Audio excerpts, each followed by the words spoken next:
Edition of World Crisis Radio. This is Webster Tarpley speaking to you from a very sunny and summer-like Washington, D.C., and it's day 99 of the new regime.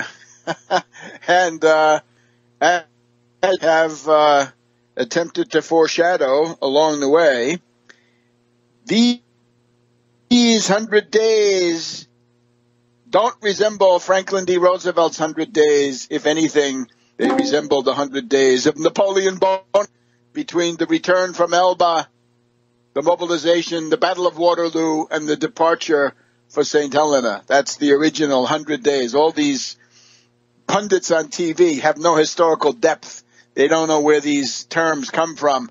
That's why you got to tune in here every week, and hopefully also Monday through Thursday. We'll talk about that in a minute. However, this is a serious time. This is a grim time. The question of a new Korean War, which would rapidly become an Asian regional war and a world war, quite possibly.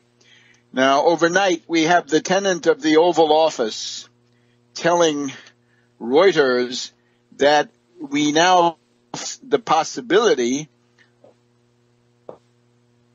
of conflict.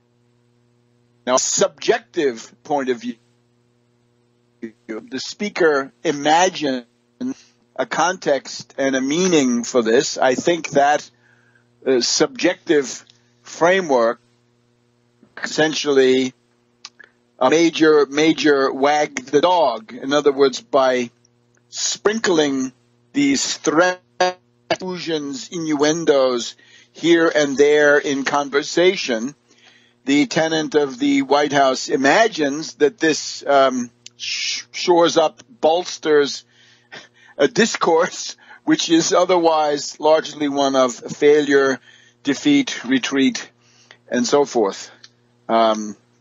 Things like, I never imagined healthcare was so complicated, or I never imagined the presidency would be so much work. Right? You've seen what happened to the hair color of various recent presidents, right? Obama getting white hair, and similarly with others.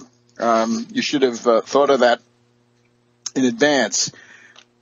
So that's the subjectivity. But unfortunately, since this is the president speaking, this has tremendous worldwide impact. And I think this is absolutely deplorable. And if there are any individuals of experience, ability, and character in this cabinet, which I sincerely doubt, I don't think there are any. I don't buy into this theory that these military characters are any paragons of anything except ineptitude, because they come from their own story of defeat going back to Vietnam at the very least. So now we have war clouds, dark clouds gathering over the Korean Peninsula. This is a purely manufactured crisis. Was there really anything special that President Kim, Madman Kim, has done to bring this on? It was Tillerson coming forward with what is now his, it's practically, if Rudy Giuliani always said 9/11, 9/11, right? Verb, noun, 9/11 was the formula for a sentence coming out of the mouth of Giuliani. In this case, Tillerson's formula is the era of strategic patience is over. Well, what is it? What is it going to be replaced by? The era of tactical provocation? If not strategic patience, then what? It's ridiculous. And what do you gain? What is the point when you're dealing with somebody who is probably more crazy than you are? Although the jury's still out on that one. So this is ultimately very, very irresponsible. And again, even if you were a military bullet head looking for a chance to go for a first strike, you wouldn't be shooting your mouth off in advance. The stuff about shooting your mouth off in advance and expecting this North Korean regime to back down is utter folly. completely irresponsible. It's ineptitude and bungling from every point of view. We're also told that there are tensions between Nikki Haley and Secretary of State Tillerson, because Tillerson is attempting to preserve a certain decorum even as he delivers his threats.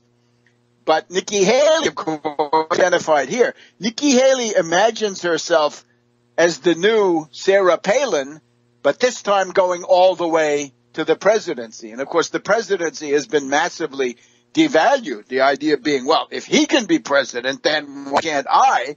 And that category has now grown into the thousands, maybe into the millions. I don't know. But Haley shoots her mouth off like nobody's business. Tillerson wants to set the tone himself. She says her business is to beat up the Russians. Absolutely crazy. Infantile, stupid, right? Designed to pander to a bunch of backward people who, where the tension is growing, right? Were they duped? Were they taken? Were they had? This is now what's coming out from these 100 Days interview. Anyway, Haley wants to be free to shoot her mouth off with threats in all directions, like her boss. But Tillerson says, no, look, we have to somehow stay on the same page. So Tillerson wants to check her speeches in advance, clear her speeches. Do it, by all means. But she's not interested in that. She has no future in foreign affairs. She wants to be the new Palin.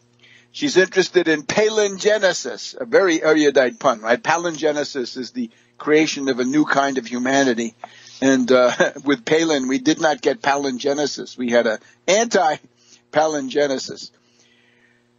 Now then, the other thing that Trump said in this interview with, I guess it was Reuters, the ultimate of attitude. He started that the Republic of Korea, South Korea, the Seoul government, which is in crisis, that they have to pay for the THAAD. They have to pay for the Theater High Altitude Missile Defense System, terminal phase, high altitude anti-missile defense. THAAD, T-H-A-A-D. It's a kind of ABM system, anti-ballistic missiles. Very good move. I saluted it earlier this week. The military have sent the trucks with the launchers, the radar, the support vehicles, and so forth. They entered this golf course, right? The golf course has been essentially commandeered or confiscated by the South Korean government and put at the disposal of this THAAD battery, and they are going into optional status, and that will be a matter of days. All the hypocrites were screaming about this THAAD.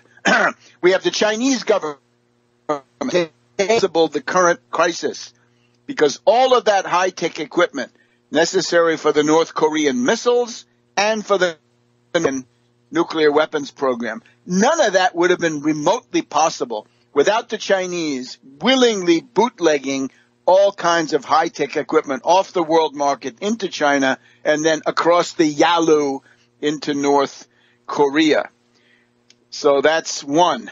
Russia is also complaining. Russia, if you didn't want Trump, why did you engage in those behaviors that we now lump under the heading of Russiagate? Why did you do that? Why did you do that? So there's every reason to deploy these purely defensive weapons, and I'll get to that. It's actually the key, one of the two keys to the entire strategy. But the idea politically of Trump coming out to say that the Republic of Korea has got to pay for this to the tune of $1 billion US, absolutely absurd. And if that weren't bad enough, he says it's also time to renegotiate, perhaps cancel the U.S. Republic of Korea, South Korea trade deal. Complete oblivious disregard of the conditions. Welcome back to World Crisis Radio. Webster Tarpley here in Washington, D.C. I want to urge you to go to AmericanSystem.tv, AmericanSystem.tv, there to subscribe to that I think, highly interesting service. It's a daily broadcast, slightly more than an hour, usually Monday through Thursday, Monday, Tuesday, Wednesday, and Thursday, available about 9 o'clock in the evening, and it gives you the summary of the entire day on the same day, up to date, abreast of the news. For example, this past week we had the so-called tax plan, the great income redistribution plan away from the middle class and into the pockets of the billionaires. We had all that analyzed on the same day, within hours. So based on their press conference, based on the Goldman Sachs dynamic duo of Mnuchin and his sidekick Gary Cohen, both from Goldman. So please, AmericanSystem.tv, AmericanSystem.tv, go subscribe. It's about 50 cents a show, $7 a month, I think. You can pay a little bit more if you want to join in our activism budget, which we highly appreciate, and which we'll have things to report about as time goes on. So that's and also to keep up with these fast-moving strategic crises, right? This has been extremely hectic 100 days. Not a lot of changes coming out of it, right? Few achievements, but a lot of hectic, dangerous kinds of things going on. So the idea that you'd choose this moment of all moments to come out as Trump after he had alienated, antagonized South Korean opinion. South Korean opinion is still seething with resentment about that little episode with the Carl Vinson saying, we're going to send you a nice aircraft carrier to defend you. And then the aircraft carrier and its group go in the other direction. Are they running away from the front? Is that what it is? Well, that was written up in the South Korean papers as Trump's big lie. So they're not happy. Now you're going to tell them you got to pay for THAAD. There's already a debate, which is acrimonious, about whether they want to have THAAD or not. There are a lot of political opportunists there too, and those guys come forward and say, don't have that missile in your neighborhood because then that'll become a target and that'll be bad for you. So this plays right into their hands. And then the idea that you'd call into question the U.S.-South Korean trade deal, I wonder what this is. It looks like the deliberate attempt to wreck an alliance. It reminds me of somebody like Lord Chamberlain or Daladier in 1937 or early 1938, saying to Czechoslovakia, we may not be able to defend you. You're really more trouble than you're worth. Right? In other words, a step on the path to appeasement. And the appeasement's going on at the current time in Washington. There's one tendency of the appeasement of Russia. This has been cut back on to some degree. But instead, what we have is a massive attempt at the appeasement of China based on personal manipulation, I would say. You know the formula of the current tenant of the White House. He says, if you say something nice about me, I'll say something nice about you, as was observed by an observant columnist. That's a great formula for social success in the second grade. But as a maxim for a statesman, political leader, it is worse than useless, because the whole point is that there are interests and questions involved which far transcend, go beyond the individual and whether you like me or not. Right? Think of all that body of opinion. Great nations don't have friends. They only have interests, right? And you got to find ways to harmonize these. Then friendship can bloom, but not the other way around. The friendship of the leaders will not be enough to paper over severe conflicts of interest. Now, what I think is going on is Xi is a devious character. XI, President Xi of China, is, I think, duping the U.S. president in the sense that Xi, I would say, is attempting to neutralize the Republic of Korea. In other words, not promote the collapse of the northern Korean regime, not the DPRK, and not the reunification of Korea under the South, I guess the way it would happen, but rather to simply neutralize the ROK. And Trump seems to be playing into that, whether he knows it or not. These steps about you pay for THAAD, let's cut these economic ties. This plays into this neutralization. Now, you have to remember, it's a divided state. Those of us who studied East Germany, West Germany, right, the DDR in the East and the BRD in the West, and all of the stuff that went on with that. The Soviet constant implicit gambit was, why don't you become neutral and you can reunify, right? That was the siren song from Moscow. And they never did it because they really didn't want a united Germany. That would have been too formidable. So something similar goes on between the ROK, South Korea, and the DPRK, North Korea. I think Xi would like to essentially certainly break the U.S. ROK relation. He doesn't tell that to Trump, but that's what he's up to. Now, Trump imagines that he is putting Xi under pressure with these tweets saying, you know, if you don't solve this DPRK question, then I will, with military means, presumably. And the illusion in Washington is that President Xi of China is going along with this. I would say no. Xi is not pressuring the DPRK in any real way. This stuff about the coal ships, we're told that a large number of coal ships have now docked and are unloading North Korean coal delivered to China. There's stuff, they're threatening the DPRK with oil sanctions. No more oil coming in through China. Okay, fine. That's all talk. Until it happens, it's talk. And until it happens, I would disregard it. Because once again, President Xi is a devious guy. The other one is, who is Xi actually threatening? Xi is threatening South Korea. He's pressuring South Korea. Xi has completely bamboozled the current tenant of the White House, right? The con man has been conned. The bamboozler bamboozled. Xi is pressuring the ROK. How? What amount to, these are economic sanctions.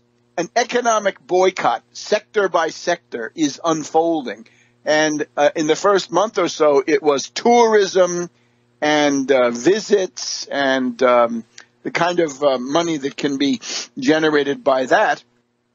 We now have a situation where China is threatening South Korea, if you deploy this THAAD, we're going to hit you with more economic sanctions. So what kind of pressure is that on the North? He's trying to disarm and leave the South defenseless. No good. Back in a minute. Welcome back to World Crisis Radio. So the warning of a major conflict of the U.S. with North Korea, made in the Reuters interview, I also believe is to some degree a major wag the dog, a major smokescreen. And again, subjectively, this may simply be, well, a little bluster, right? Mr. Bluster of the old TV show, Mr. Bluster can go blustering, and that may be harmless, maybe just hot air. But in the area of international affairs, in a time full of tensions, when everything is on the razor's edge and everything's got a hair trigger on it, especially in some place like the Korean Peninsula, this is very unwise. This can get you to that terrible specter, war by miscalculation.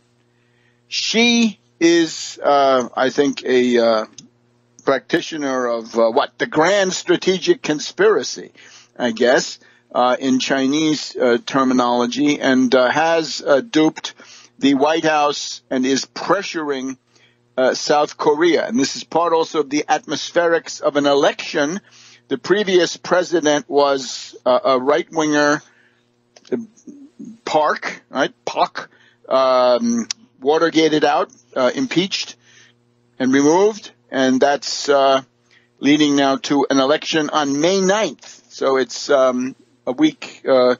It's in the following week, not this coming week, but the week after that. There'll be an election. So the background for that is China issuing these threats, right? No more tours for you, no more hotel business for you, no more nightclub visits by rich Chinese, and all the rest of it, right? And I'm afraid our president here is totally oblivious because the guy's saying nice things, right? We're told even, oh gosh, when they were at Mar-a-Lago, they got along so well. Of all the time they had, they spent 80% one-on-one in direct personal talks with nobody else in the room. I shudder. They needed to be minders. There needed to be caretakers, conservators, handlers, palace guards, anything to hold them in an Ehrlichman. Where are you when we need you? It won't work well. Now,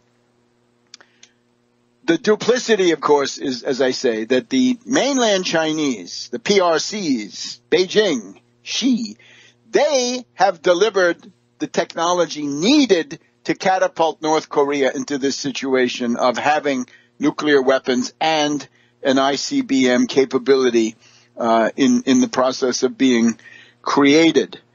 And now they're pressuring. When you react to that by saying, well, we need anti-missile defense, don't you dare.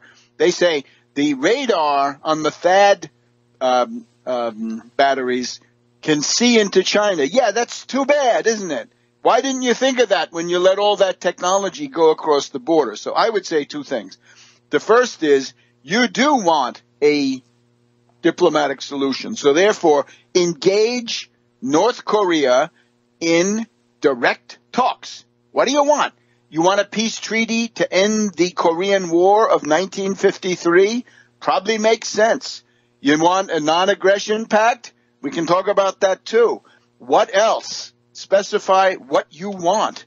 You know, stuff somewhere back there in the U.S.-North Korean relation, there was a deal in Clinton's first term which said, you guys are going to stop with your nuclear weapons and we're going to deliver some boiling water Westinghouse power reactors, which you can use to solve your energy problems. And somehow the U.S. found a way with the neocons, right? The proto-neocons or whatever they were at that point, saying away, we're not going to deliver those boiling water reactors, right? Westinghouse will not be delivering these to North Korea. So there is a checkered history. It's not like the U.S. is some paragon in this case. Anyway, we want negotiations right now. We see Tillerson at the UN is telling everybody to break diplomatic relations with North Korea. It's crazy. What is the point?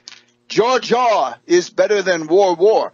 But the other side of that coin is go like mad with anti-ballistic missile systems, THAAD, Patriot, Aegis, land-based, ocean-based, air-deployed lasers, space-deployed lasers. Go for it. And you go to Kim then and you say, look, Sonny, you can shoot off all the missiles you want, but they won't hit their targets, and you will be retaliated against. So why don't you calm down? You can see that our weapons are purely defensive. That's the hypocrisy. China doesn't want defensive weapons there.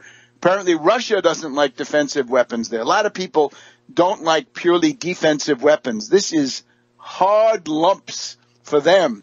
They will have to grin and bear it, right? They should have done something to avoid this situation because they have a share of this problem too. We also see this strange kind of flirting by Don with Kim that, he was only 27 years old when his father died, and it's been a big achievement to come into power and stay in power. In other words, it's that usual extreme subjectivity. Somehow the idea of a powerful father, read Fred Trump, and then how this young Kim, the current Kim Jong-un, how he had to struggle to stay in power and all that, and somehow that there's a kind of respect or sympathy for that. Very strange. And that's going to be read very, very poorly in South Korea. So appeasement is just not a good method when you're dealing with these devious characters who think they have you on the ropes. So get those Aegis cruisers into the Sea of Japan. The Aegis cruisers are actually the simplest because they can be there very soon, They don't imply taking over anybody's real estate.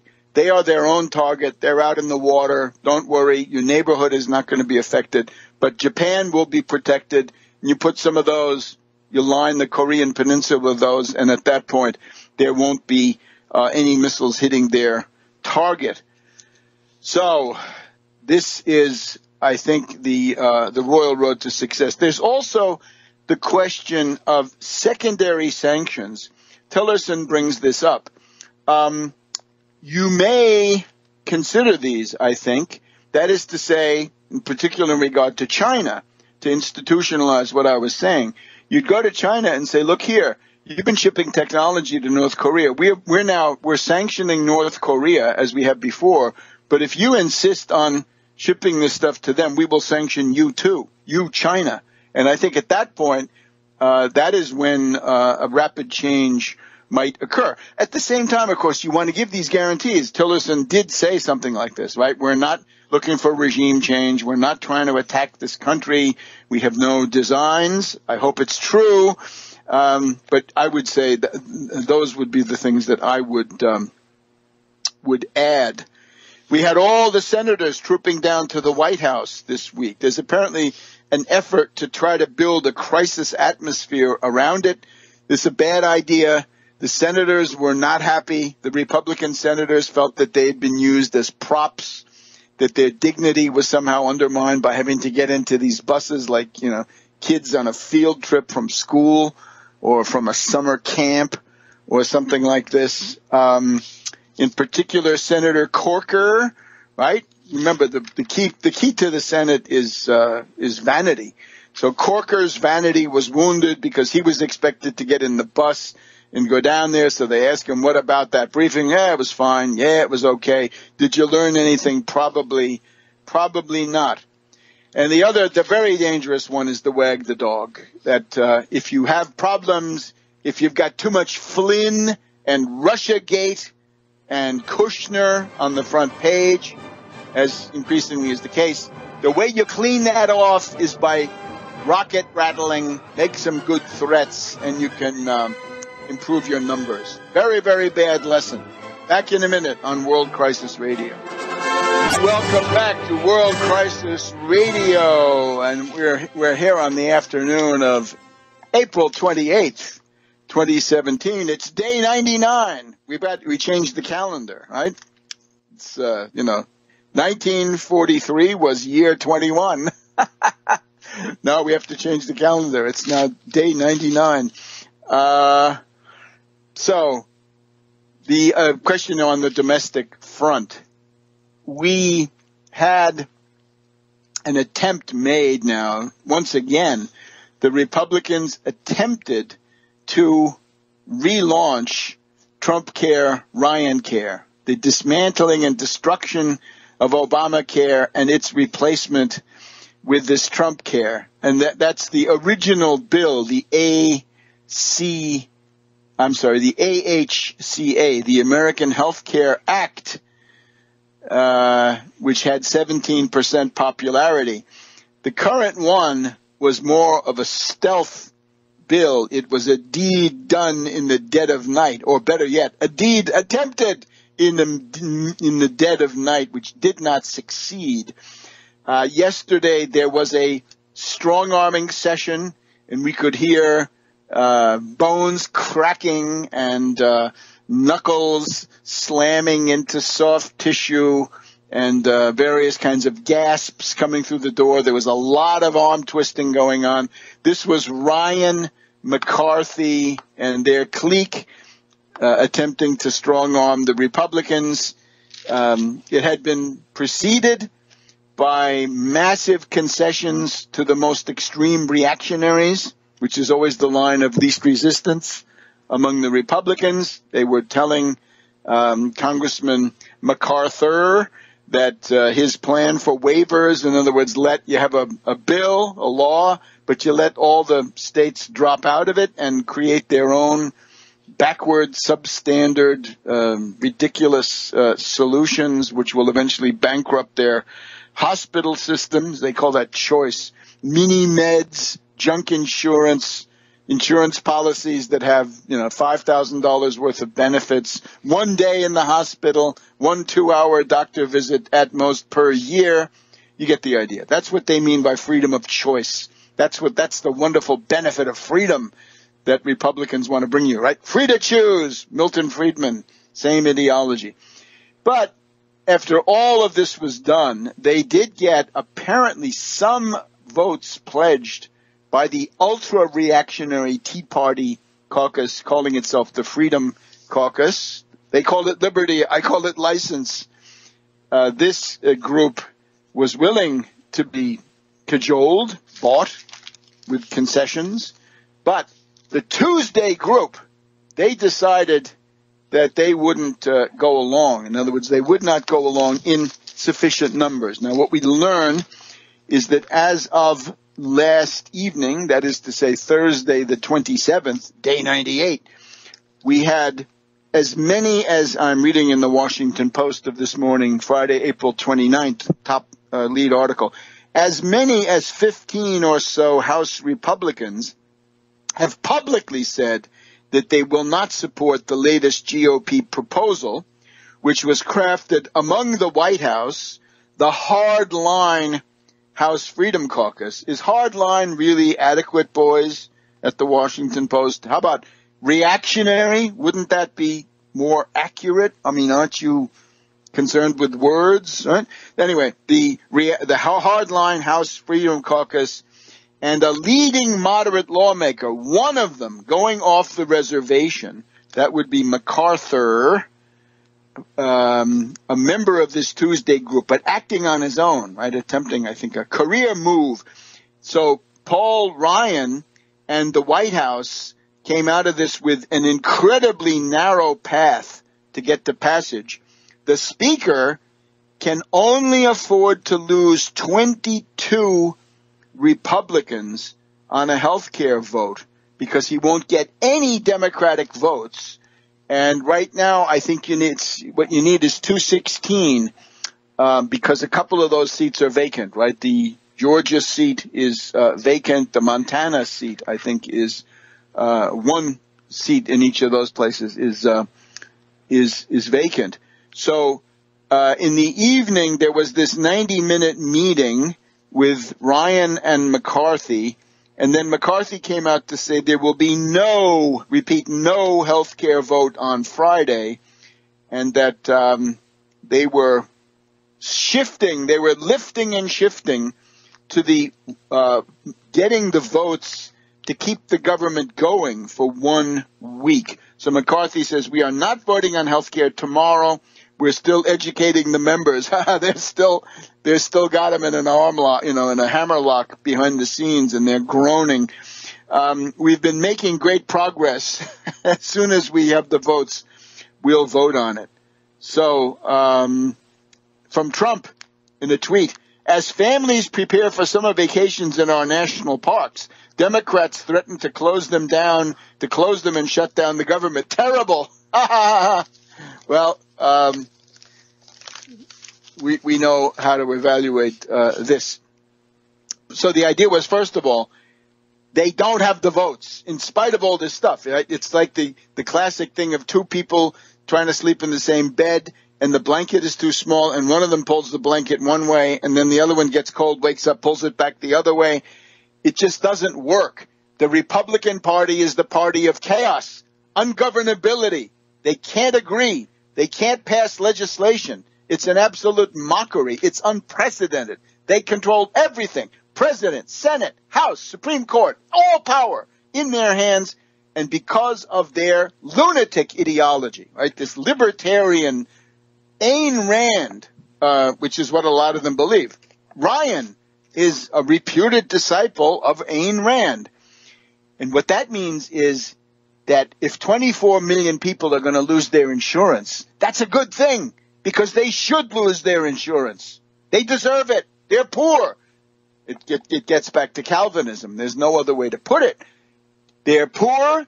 They do not enjoy divine favor, and nobody should try to interfere with divine justice by doing anything for those 24 million people. And, of course, with the new iteration, now a popular word here in the Capitol.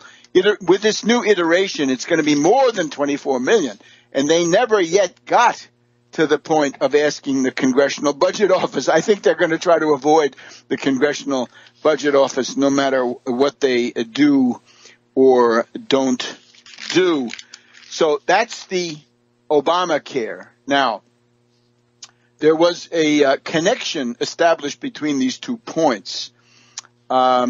Yesterday, we saw that Steny Hoyer, the House Democratic Minority Whip, and an experienced politician here from southern Maryland, or the capital, the D.C. suburbs, he said, look, the Republicans are telling us that they are going to wreck Obamacare. And at the same time, the Republicans were saying, hey, Democrats, we need your votes because we have these Tea Party lunatics who won't vote to keep the government open because they think that violates Milton Friedman, von Hayek, Ayn Rand, and all the other important, the lodestars of our national existence, according to them. So, hey, Democrats, why don't you help us to keep the government open? And Hoyer pointed out, they're asking you to simplify their lives, to keep the government open, so that they'll have a freer hand in destroying Obamacare. So the word from Hoyer is, if you Republicans persist and remain obdurate in your quest to destroy Obamacare and cut off these 24 or more million people from any health insurance, then we're not going to keep the government open for that, right? We're going to not vote for it. You can figure this out yourself. You have your Republican caucus has more than enough votes. Mobilize them, get your own house in order, and go for it. It didn't turn out this way, but I thought that was something good from Steny Hoyer, a sign of fight. And we'll be back in a minute on World Crisis Radio. Welcome to the second hour of World Crisis Radio. This is Webster Tarpley speaking from Washington, D.C., the afternoon of Friday, the 28th of April. So we had Steny Hoyer essentially telling his fellow Democrats, if they insist on attacking Obamacare, don't lift a finger to save them from their own ultra-reactionary wing, these Tea Party lunatics who want to shut down the government, a gang of right-wing anarchists, in effect, even though they wear business suits. They're like Black Bloc, but they wear business suits. So don't help them. Now, there was this question, a debate between Pelosi and Hoyer. In other words, beyond this, concerning the Obamacare subsidies. Now, the Democratic Party position is that these subsidies are the law of the land, even though a federal district judge has differed, right, saying no, they're not, and no immediate TRO, no immediate action by this judge, but this will then wend its way, I think, to that D.C. Circuit Court of Appeals. But the Steny Hoyer position was we Democrats should not get involved in negotiating with Ryan and company with the goal of making them obey existing law. We can't do that. We can't negotiate with Ryan because then you'll be sucking yourself into a path that leads to further and further concessions. Pelosi inclined to say, no, we've got to deal with Ryan and company because we want legislation that will reaffirm that these Obamacare subsidies that are used to keep the premiums down and the deductibles down for the people buying them. They're payments to insurance companies, but the benefit goes to the Obamacare subscribers. So there was this difference of opinion. Now, at any rate, this has been pushed aside for this week. This morning, that is to say Friday, we've had the House of Representatives voting 382 to 30 for a 1-week continuing resolution, a stopgap measure. It just freezes the existing spending in that pattern. So there won't be a government shutdown tonight. the 28th of April at midnight, 99 turns into 100, we won't have that. But the Senate also passed it, and I'm assuming it's going to be signed at the White House if it hasn't already been. So for 1 week, that will be frozen. But what is actually going to change? In other words, you seriously think that you're going to find members of the Freedom Caucus, this, again, sworn enemies of government, sworn disciples of anarchy. I don't know whether they secretly read Bakunin. I guess they get Bakunin through Ayn Rand. Right? I think that's sort of how it arrives on their bookshelf. But that will be the same in a week. I don't see what is going to be determined in a week. So it will simply go on and on.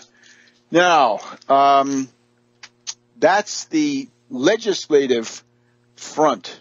And in the meantime, of course, we've got campaigning going on in Georgia for the second round of the special election, which will be held in June. And we've got various campaigning going on also in the Montana seat. In other words, these are the House seats primarily that were left behind by the Trump cabinet appointees. Now, let's go on to the big issue, right? I think the overarching question concerning the longevity of the current administration is, of course, Russia-gate. Now, some momentum on Russia-gate was lost. In some ways, it was inevitable. I would say the legislative calendar is the main culprit. Because remember, Congress was back this week, the week just ending now, on the 28th of April. But before that, there were 2 weeks when the Congress was out of town, right, on recess, and they were, of course, getting slammed and confronted and subjected to an annihilating critique, an implacable critique in their various town meetings, right, scaring the hell out of these opportunists. But it meant that the Russiagate momentum could not be maintained at the fever pitch of before, but now it's coming back. And in the course of the past week, we have any number of important things, right? And some of it involves Flynn. Let's do the part about Russiagate and General Michael Flynn. We have, thanks to Congressman Elijah Cummings of Maryland, who has done yeoman service in this, pride of the old line state here. Cummings has released documents in which the Pentagon, I think the Department of the Army, formally warns Flynn in response to a question from him about how can I make money, saying you are not allowed to take any money from foreign governments unless and until you have got that approved in advance. So it has to be pre-clearance, approved in advance before you can do it. And, of course, this refers to the $45,000 or so that he got from Russia Today, RT, for their anniversary, and then approximately $500,000 that his consulting firm, he, including him, got from Turkish interests. But, of course, we have an article this week which explains that there's a very good chance that the $500,000 from Turkey was actually sent along, or somehow the ultimate author of this contribution was a Russian oligarch. In other words, it was Russian money that reached him through a Turkish intermediary. All of that, of course, reported and not so much denied, but still not proven. So $550,000, give or take, that was taken in, no pre-clearance, no pre-reporting. And the questions are always three. Was he allowed to take this money? Well, the answer to that is no. If you don't get pre-clearance, you can't. Secondly, did you report it? Well, didn't get the permission in advance. Apparently also did not report it because he wasn't registered as a foreign agent. And then the third is, in the course of this probe, have made false statements to the FBI. And I think the The question is that the personal situation of Flynn has deteriorated in the course of this week. His situation is aggravated by these revelations. We also need to remember this interesting comment from former CIA Director James Woolsey, who said that he attended a meeting in New York, and I think it was the Turkish foreign minister who was there and some other important Turkish representatives, and that Flynn was there, so that when our friend Woolsey of the CIA walks in, he finds that they're discussing ways to get Gulen, the demonized opposition leader, or an opposition leader of Turkey, right, who has been in exile in the Poconos for quite a few years, how to whisk him out of the country, apparently not by way of the legal method of extradition, but by some other method. And that other method leaves the door wide open to some pretty frightening and very grave things from a penal point of view. Right? What were they going to do? How were they going to get him? Right? Was it snatch and grab? I don't know. But that's the kind of stuff that has come up. So Flynn, and we have Flynn actually getting a warning, a timely warning from a congressman. We'll report that here in just a minute on World Crisis Radio. Welcome back to World Crisis Radio. Cummings essentially put a shot across Flynn's bows by releasing these Department of Defense documents. I think Chaffetz, even though he's on his way out, protested that you weren't really authorized to do that. But I don't think this is going to lead to anything. Connected to this, though, we've got a request by Cummings also, and the committee, right, by Chaffetz and Cummings, bipartisan, the committee, House Intelligence. They asked the White House, give us all documents, please, regarding Flynn. And the White House answer is, we have zero. We have nothing. Zero. Not a page. Not a scrap. No nothing. Not an email. Doesn't exist. This is, of course, crude. Now, we did our, on the daily program, we did our Watergate phrase book. And this one is, of course, stonewalling. And this is the kind of naive, improvised stonewalling that never works, and it always, just about always, backfires. So we're told that he was the head of the National Security Council, and he never generated any documents about himself or anything of the sort. There's no paper trail of any kind that says, Flynn, what have you done? Have you shredded all that stuff, right? Have there been spring fires going on in the White House furnaces, right? All this stuff. So it looks very, very ominous for General Flynn. And, of course, he wanted immunity. He hasn't been given immunity. But if things go further, he may be in a position where he'll have to decide to sing. And that tune is unlikely to be very pleasant in the ears of even the top people in the White House. So that could lead to all sorts of things. But stonewalling doesn't work. Now, there's also the question of Kushner. Kushner has been warned here. This is interesting.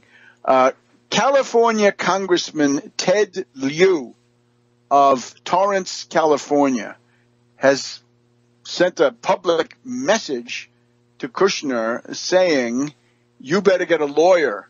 You better lawyer up. Because Liu says Kushner lied and committed a crime. I'm reading here from Huffington Post. Huffington now, or HuffPost, I guess it is. Lied and committed a crime regarding contact with foreign governments. And I quote from Liu, as cited by the HuffPost. Kushner committed a felony by not disclosing 2 meetings with high-profile Russians during his security clearance hearings, says Liu to A.M. Joy on NBC. Serious accusations, and whether these have been denied, I don't know.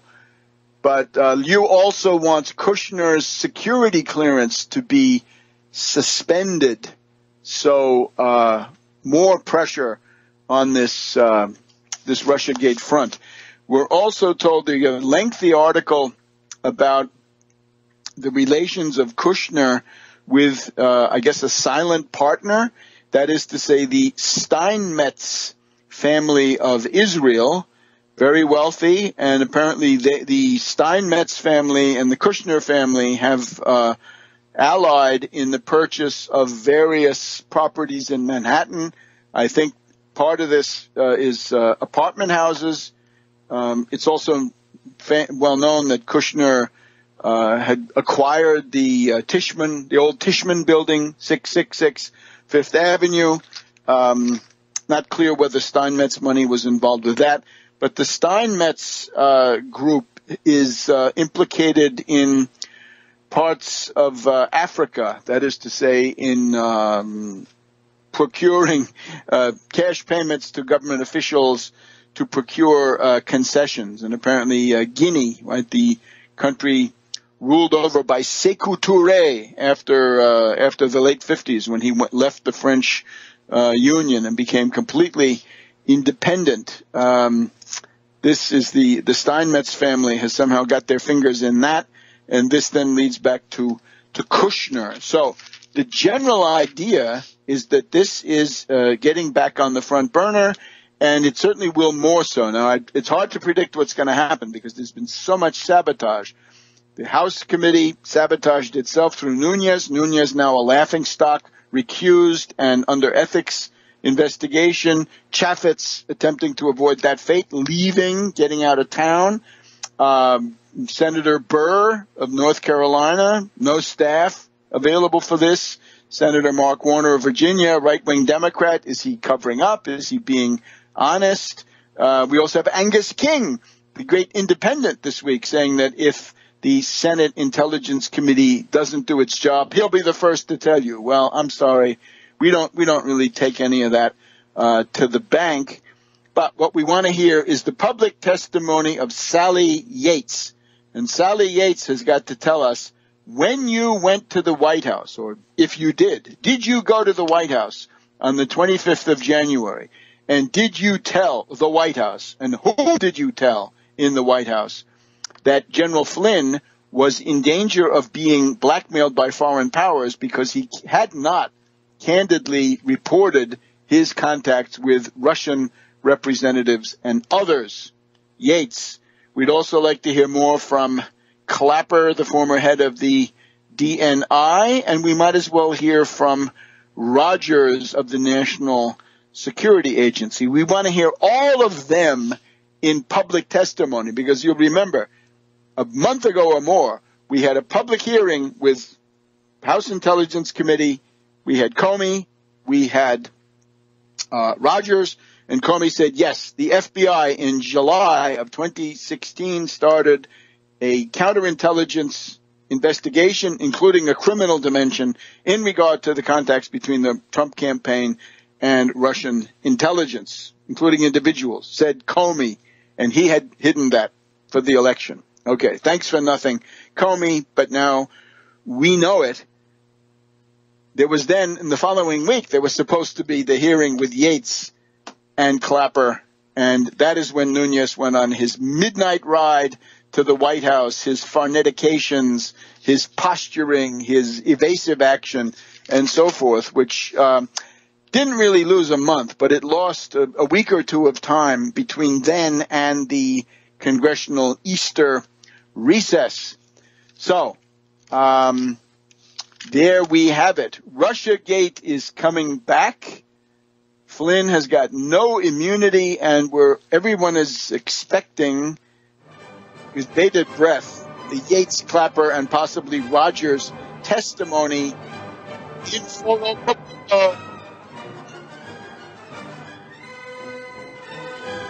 Now, our time is fleeting as always. So many topics that we can't do justice to. Tune in Monday through Thursday, because I wanted to do something in detail on the tax plan, the tax blurb, whatever, compare that to 1986, talk about dirigism. We're going to get to that next week on the American system. But let's do a kind of a cursory 100-day review, or the beginning of that. In some ways, I've tried to point out, Trump is Carter in reverse. He's a kind of a hiccup, an anomaly. In the days of Carter, the country was slipping towards Republican domination, the 1968 to 2008 cycle. In particular, in the Carter years, we were headed for Reagan, Bush the Elder, very bad time. So right now, I think it's an anomaly. We've had Obama, and in the future, I think we're going to have the party complexion change. I think the whole party system is in the course of changing, and that includes the very concrete possibility of the extinction of the Republican Party, and this has now been backed up by foreign events. If you look at the French election, the Gaullist Party has essentially fallen apart, and the Socialist Party has fallen apart. Whether they bounce back or not, we don't know. There's a second round. There's a legislative election in June. But you can see that political parties can simply dissolve in this current tremendous world crisis. So let's look at the 100 days, and we're always looking for signs that the Republican Party is on its way to extinction, because that's the preferred sort of sequence is Republican Party collapses into regional party for racist and reactionaries, Deep South, Intermountain West, and very isolated rural areas.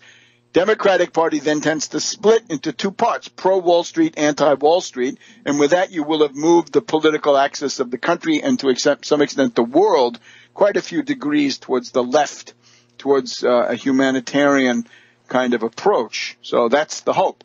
Now let's look at it.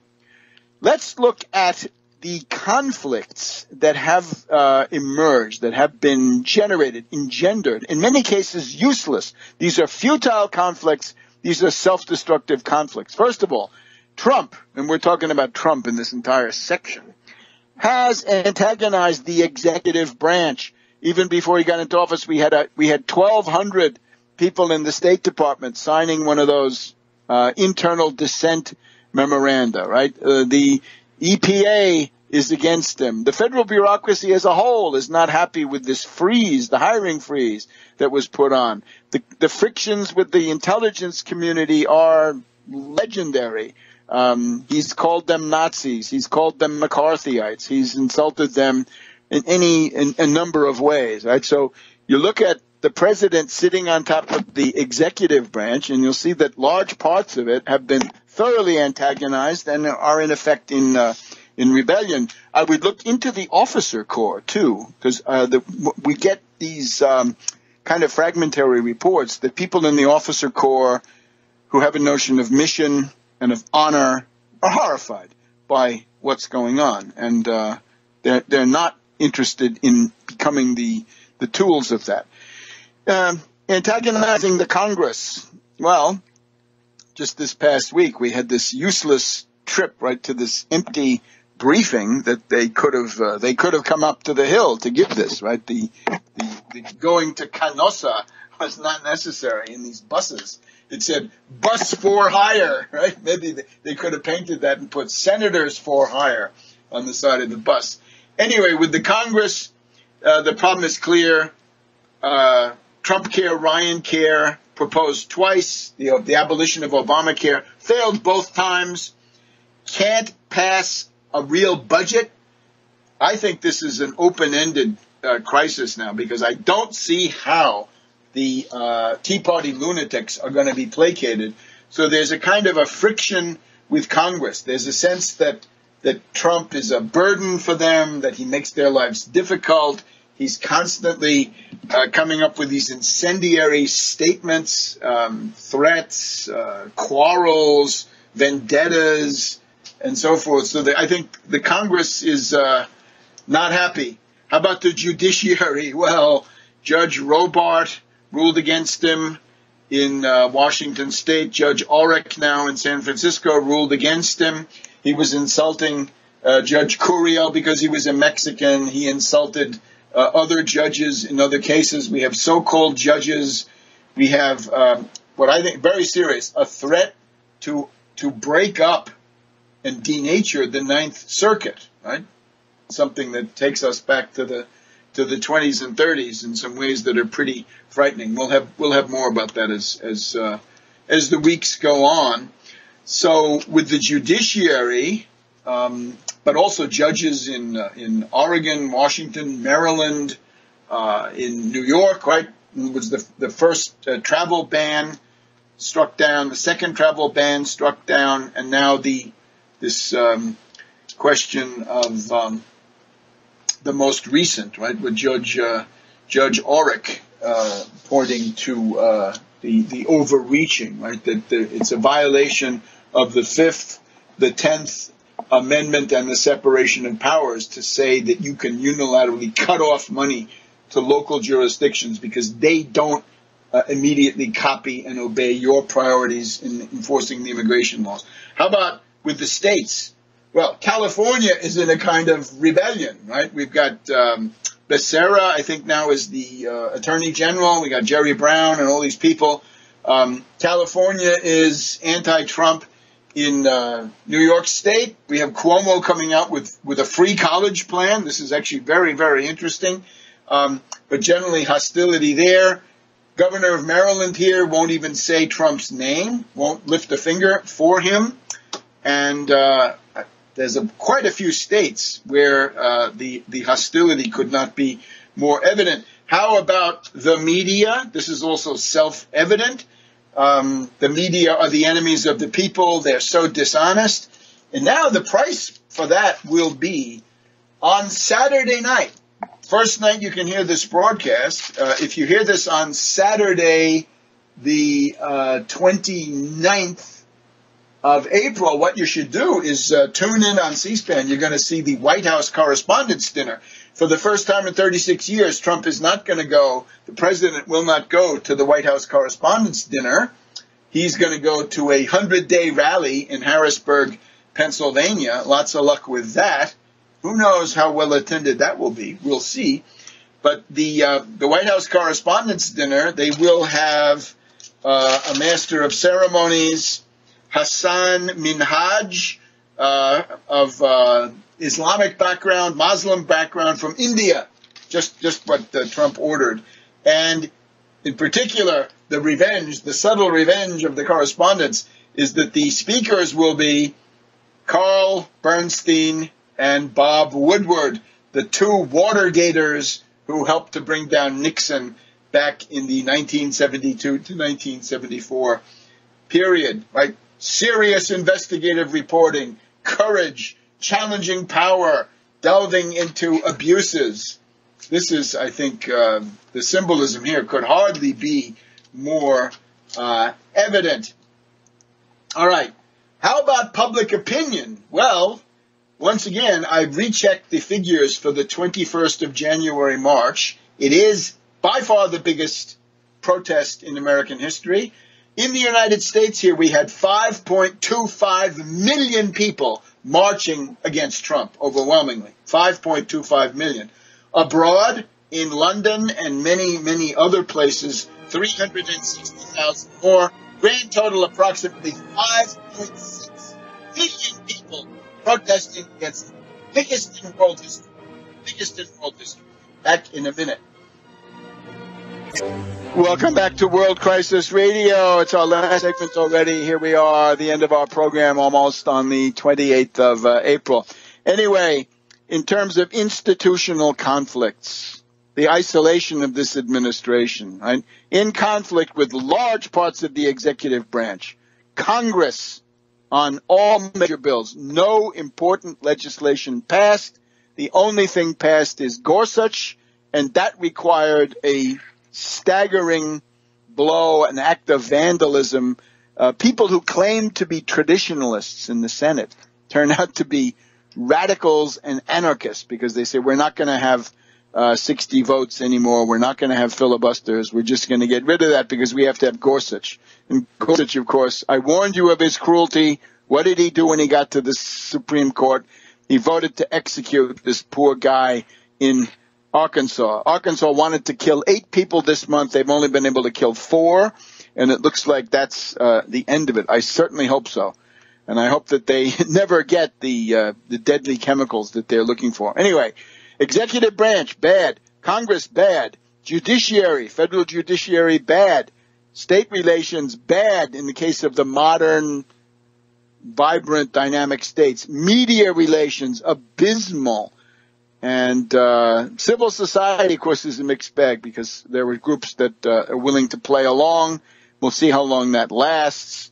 Then internationally, right, we have the heavy baggage. Bannon doesn't like NATO. Bannon doesn't like the European Union. So relations with NATO start out bad. The snubbing of Merkel of Germany. In France, I think Marine Le Pen likely to be defeated. That will leave Macron and either Merkel or Schulz, but these will be centrist governments, not extreme right-wing or left-wing, for that matter, governments, right? Unlike Trump, right? We have the extreme right in power, the extreme right in France. Le Pen, I don't think is going to make it. The Italian prime minister asked for help on Libya. He was publicly rebuffed. Mexico, of course, this has been a saga of insults and affronts. Japan, well, some fraternization, Mar-a-Lago. Australia, affront. Canada, threats. Mexico, and so forth. Just have to mention this thing with NAFTA. On Tuesday, the U.S. government said, we will not terminate NAFTA. This was official. And that was the same day that everybody was reading that there would be no wall in the budget. No wall in the budget. Later in the day, there will be no attack on NAFTA. I think a big earthquake, right? No joy in Mudville as a result of that. The following day, we began to hear, we're breaking out of NAFTA. I'm going to repudiate NAFTA. It's the end of NAFTA. By the end of the day on Wednesday, we were back to, I just talked on the phone to Peña Nieto and Trudeau, and they have begged me to relent, and let's try to negotiate. So I'm willing to do that. But, mind you, I'm not going to go along with it. If they don't give me what I want, I will repudiate and break up NAFTA. So saving face was the big issue. So anyway, relations even with Russia are bad. I hope Putin realizes how foolish he was to put any effort at all into supporting this. Relations are very bad with Iran, even despite the ouster of Flynn, who was the main anti-Iranian. And I think this is absolutely absurd. The U.S. is now in a position of saying, yes, the Iranians have observed the Iran nuclear accord, but we still don't like them. So we're still thinking of how we're going to sanction them and attack them. And in the case of China, as I say, what looks like a certain kind of rapprochement is actually the duping of the White House by the Forbidden City over there. I would also point to the world of intellectuals and creative people. Certainly, pardon me, nothing to sneeze at here. Intellectuals, right? You look at somebody like Professor Lichtman of American University writing a book on the case for impeachment. You can look at the various comedians, be it Colbert, be it there's now a whole program on Comedy Central, which is nothing but satire. So in some ways, the liveliest part of intellectual life has also turned against the current regime. But now everybody wants to know, how about the base? Well, the base, according to polls, and some of these are pointed up by Philip Bump of the Washington Post, Trump has lost 7% of his support. Now, to lose 7% of your support doesn't sound like a lot, but that's already no second term. Because if you won your first term with negative 3 million votes, then you're not going to get a second term. In other words, losing 7% is a killer. It won't work. And that, I think, is important. I'm also seeing some poll, which I cannot vouch for here, but it's a poll that says allegedly 1,000 respondents, and that 39% of people think that impeachment is in order. But again, you cannot think that the so-called base will simply remain intact. Remember what the base is. 21% of true believers and fanatics, 21% or thereabouts of fellow travelers who are looking for benefits, and they want to see, right, show me the money, where's the beef, where are the jobs, coal jobs, Midwest industrial jobs. These will not be forthcoming. And just about all of the major initiatives of the past 2 weeks are in direct contravention of specific campaign promises, right? Even down to things like, you remember carried interest for hedge fund hyenas was going to be abolished? No way. The tax code is going to go from 35 to 15% for corporations. Great for them. From approximately 39% to 15% for S corporations and other pass-through entities. I think that may include part of the Koch interests. I think that may include part of the Trump interests. Although, of course, I don't know because you don't get to see this. The alternative minimum tax is going to be phased out if Trump gets his way based on this one-page thing. You remember the recent year of returns, Trump, without the alternative minimum tax, Trump would have paid $5 million in taxes instead of the $37.5 million that he actually paid, thanks to the alternative minimum tax. So it's nice to double the standard deduction, but that by itself is not enough. The benefits in terms of dollars of the tax plan are concentrated in the swamp, in the hands of the super rich, the Goldman Sachs people, all these guys who were proverbially evil, right? They were denounced on the on the campaign trail. Well, there they are. So I think this is an ominous picture. I don't see how anything gets better. I don't see, frankly, how this budget can be passed if the Tea Party stays what it is, the Freedom Caucus. There will have to be a negotiation, and at that point, I don't know what happens with the budget. Now, a couple of interesting things also. If you go back to 1986, I had some stuff, and I'll probably do this next week on the other program. But Trump is somebody who wants a deal. Trump is not ideological. Obviously, he has tendencies, right? He wants to gratify the legions of greed. He wants to gratify the 1%, because that's also the easiest way to do it, given the fact that he's running as a Republican. But you look at Ryan. Ryan is an ideologue. If you go back to 1986, Reagan was maybe an ideologue to some extent, but he didn't really run it. James Baker ran it. He was not an ideologue. And the people on the other side, Rostenkowski, these were not ideologues. But Ryan is an ideologue. He wants to know, what would Milton Friedman say? What would von Hayek say? What would von Mises say? What would William Buckley say? What would